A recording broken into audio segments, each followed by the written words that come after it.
Hi, welcome to the Soul Lab. My name is Ben Sanford and I'll be your guide today. So here we are at at the land, one of my favorite places on earth, and today I'm sitting next to the Earth Vigil Fire, which is a sacred area out here at our land, a place where we ran a very long fire ceremony in prayer for the planet and all the people. And I thought it'd be appropriate to start here and share a little bit about what the Soul Lab is.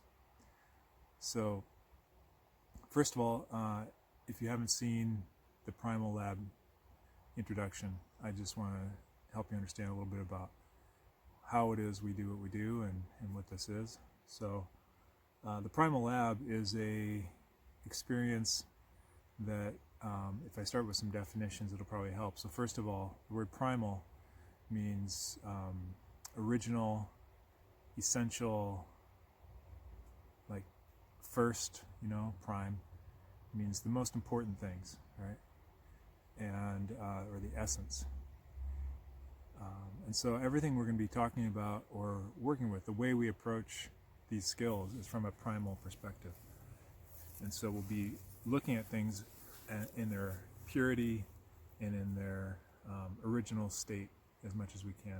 So it's really a simple approach, It's something that is instinctive and part of your nature just by being human. It's something that's mapped into your DNA. So the laboratory is from a word laboratorium, or ora et labora, which is Latin for to pray while you work, or to pray and work. And I just love that reference because it brings up the dual nature of holistic living and the primal arts, which is, as the ancients always taught, it was never just the superficial skill that your hands are working on. It was the process of developing a relationship and making contact to the earth and the skill and having respect for all life while you're doing that. So so the laboratorium, or the laboratory, is a first of all, it's kind of a fun reference too. It brings up like this scientific approach, this study, but it's from an alchemical tradition or alchemical history. So there's a lot more than just what we think of as kind of this one-dimensional science involved. There's an attention to intention and to awareness and to the subtle aspects of the internal reality. So,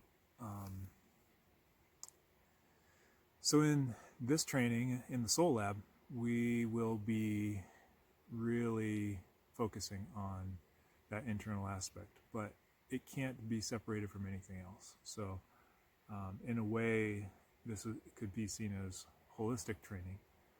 And if we look at that word holistic, what I mean by that is essentially, whenever we're talking or working with something or focused on something, we are making connections. We're connecting to it from as many perspectives as possible, and at the same time as many layers as possible. So there's a depth and a span that is profound when we are making contact with the subject. So, if we were talking about something like making a fire, it would, from the Soul Lab perspective, we would penetrate deeper than the material functioning of the fire, the operations. We would allow it to be meaningful and allow it to impress upon us and speak to us in a way. And this is an old way of thinking. It's kind of a symbolic language or a symbolic way of being, a poetic way of being. So we're consciously activating that part of us because we are very much wired that way. We've been scientific for a very short time in our thinking compared to, you could say, the poetic, adaptive creatures that we have been forever. So and now, not to say, I'm fascinated by science, and I'm not a scientist, but I practice scientific thinking, and I do train that way. But at the same time, I acknowledge the instinctive realm and what we might call the spiritual plane or spiritual existence, where there's it's a focus on relationship rather than thing. It's the space in between, and it's the space within which we make connections. And really, that space, if we were to look at all of that space, probably the best way to describe it is just mystery. And so, in a sense, the Soul Lab is a training in cultivating and nurturing or exploring your relationship with mystery. And by mystery, I don't necessarily mean puzzles and just what do you call it, trying to be a detective. It's literally just at times not knowing and being in the presence of the unknown, and noticing how that affects you and who you are. And the cool thing about the unknown is that everything is there. Everything you want, everything you don't want, everything you can imagine, everything you can't imagine, it all resides in that realm of mystery. And that's where we can actually experience profound change and profound healing. The Soul Lab is going to be much focused around healing. And, to give you a simple definition of healing, basically it's making contact with anything that separates you from the perfection of reality or the perfection of mystery. So, and by perfect, by the way, I don't mean ideal in just the way you want it and the way I want it. I'm talking about acceptance, really, looking at things and allowing them to be as they are, not how we wish they were. And allowing things to be exactly as they are and exactly as they aren't. So that's a very healing and powerful way to live once you get used to it. So in healing, we make contact with those things which either block us or that we're not aware of, or anything that's separating us from that state of just knowing that everything is, in a way, perfect. Again, I don't mean in an ideal way. I just mean that it can't be any other way. And when we align with that, a lot of suffering goes away. So the more we are able to dwell in the presence of mystery and not resist things as they are, but actually be an opening for possibility. Inside of mystery lies all possibility. It's another amazing, aspect of it. And in that place is where the things that we want to transform, or the things we want to create, or the changes we want to make, that's where they live. If I focus on my rigid expectation or belief in how things are, and this is how it works, and this is who I am, and all that, and that's where I live from only, and I don't explore the unknown. I don't go into a truly creative space of where mystery is and allow myself to create new, not just change, but transform, new, then I'm missing out on a huge most of reality. Most of reality is composed of this unknown possibility.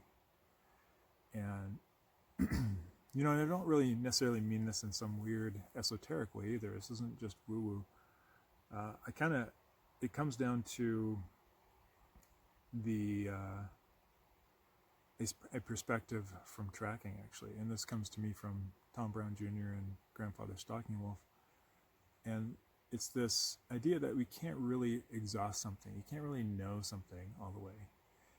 And, you know, you can always look deeper into things. You know, there's a tree over here not far from me, and, you know, I've climbed that tree. I've seen that tree for 20 years, and I've watched it change and grow.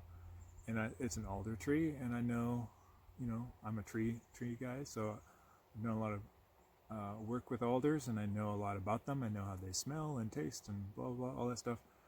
But I don't know that tree. You know, all of the stories that that tree has grown into it, you know, all of the weather patterns that have shaped it, all of the animal influences, what kind of animals have climbed it or perched in it or slept under it, you know, where were the nutrients that are now part of that tree? Where were they an hour ago, a day ago, a year ago, a million years ago?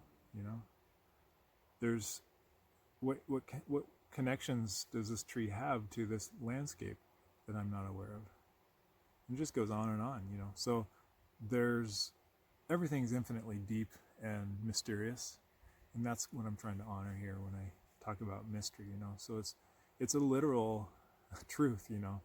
It's not just a kind of mystical thing either, although it does kind of go that way. So anyway, at the Soul Lab, you know, we'll be making contact with mystery in that sense, and it's just the easiest category or easiest label for that category of things, you know. So without sounding too crazy.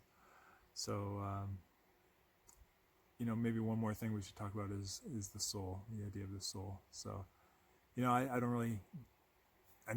know what the definition of the soul is. I mean, it's still up to debate whether or not we have souls, you know, from a materialist perspective. But there is something that we define as maybe our consciousness and our experience and our internal dimension, you know, the I-ness and all of that. And, you know, when we introspect and meditate and practice in these realms, we notice that it's a place, you know, it's like something's happening there. It's a landscape, you know. And so I'm using the word soul rather generally to capture all of the qualities and elements of our existence that aren't measurable by physical dirt time. Like, you can't weigh it, you know, you can't get your hands on it, and it's subtle, you know, and it's invisible. However, the effects of it are immense and powerful and meaningful. And so, you know, we may get more specific in that definition as we go, but for now, I just want you to know I'm kind of referring loosely to the landscape of things that is untouchable directly, physically. Right? And there's many belief systems and many ways of trying to describe how that works and what it is and what it all means. And some are very elaborate and some are really simple. And I think they all, in a way, have some element of truth to them. But I also think that they're all relatively, you know, what do you call it, kind of sketchy maps compared to the reality of the thing. So whatever's going on, we know something's going on, and it's powerful, and it moves us. It guides our life. It's a guiding force. It's a motivating force, and just to, you know, to be clear about my beliefs in a sense, and just so you know where I'm coming from, this is not about any kind of specific religious training or even really a spiritual system or training. There's elements from different paths, but I'm not, you know, we're staying out of bounds of what we leave to religion and even spirituality. So this will be very grounded training. It's me connected to reality, you know. And the cool thing about that is, whatever you do believe and whatever your way of connecting to mystery is, that when we work in this way, it will just empower your or purify your beliefs and your understanding. So so don't worry about, I'm not going to be stepping on your toes philosophically or spiritually, and I want to make sure that you understand I respect religion and I respect spiritual beliefs. And so you could think of this as a primal philosophy, maybe, or something that's fundamental to all of those. This is something that's going to connect earth and sky, so to speak. It's going to be, it's not related to any particular viewpoint. So just like the earth itself is not related to any particular viewpoint, this land I have here, which is 5 acres, it's been professionally surveyed many times, and that boundary has been laid and described, and it's in the courthouse somewhere under my name, and I'm actually paying taxes on it this month. All of that's an invention. The earth has no care for that or no knowledge of that. All right, it's not a real thing. That's our trying to understand the thing, much like our beliefs are ways they're ways we try to patch up a definition of of what's going on, of the unknown. We try to create some sort of answer, and the cool thing is those are useful answers. Those are things that we can step on or stand on. They're like a scaffolding that holds it together, so we can actually move and not just be overwhelmed by the mystery of it all. So so the Soul Lab approach is going to help you make contact with yourself in different ways, the different dimensions of yourself, what we call yourself. It's going to soften those boundaries as well and expand those boundaries in some ways, and as well as your connection to others, your ability to connect with other people, or just with the earth and other beings and other organisms and other things. And it's also going to just expand your connection to all that is, and again to mystery itself. So the primary tool that we use throughout that whole process is going to come down to awareness.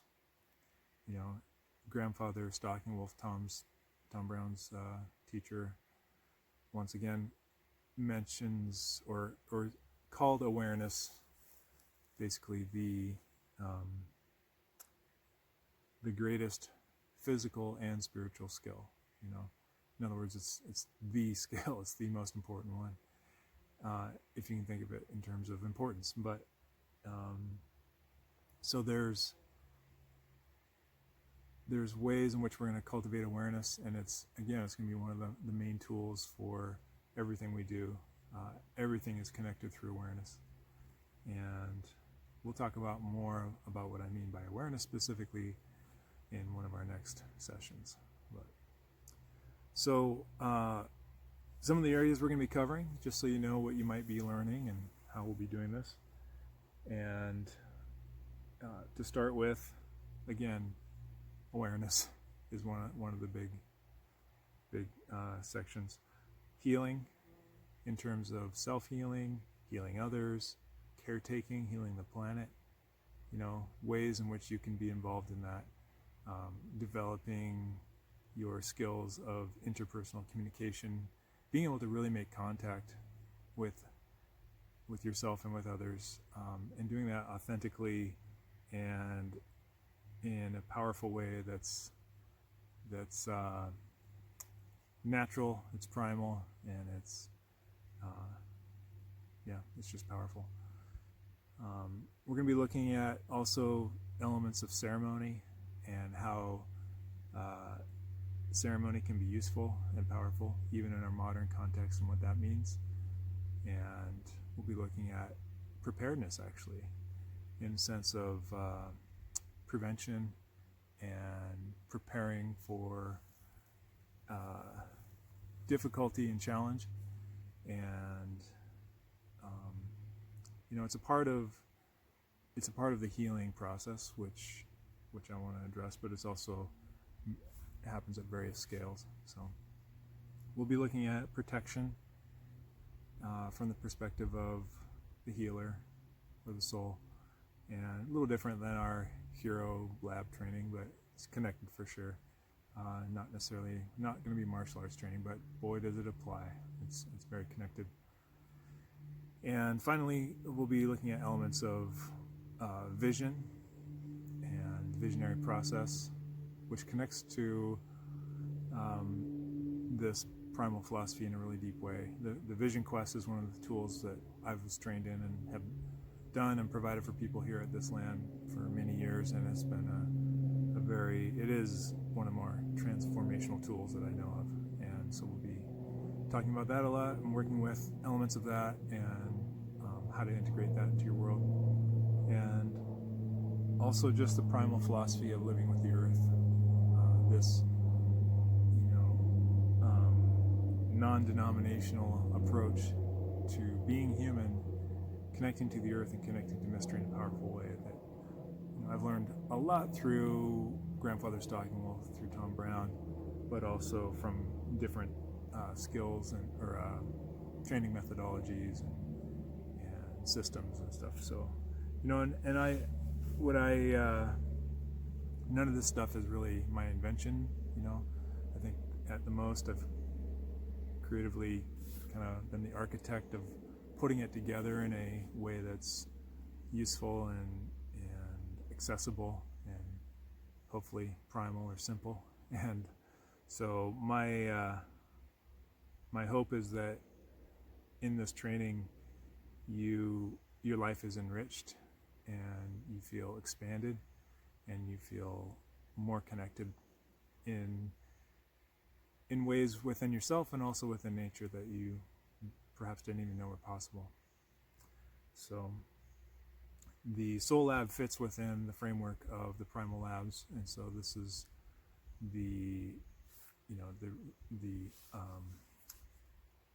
paired off with the Body Lab and the Earth Lab. So in those labs, they're a little more specifically focused on grounding, physical training. Although all of them start to blend together in this really fascinating process that starts to emerge, where because of awareness, and we're focusing in awareness in all three, we begin to develop these connections and these relationships between ourself, between the earth, and between the mystery of life. And I think that triad, if you will, the thing that forms in the center, in my triangle circle logo, the circle that's in the center that is the product of all three, perhaps that is our soul.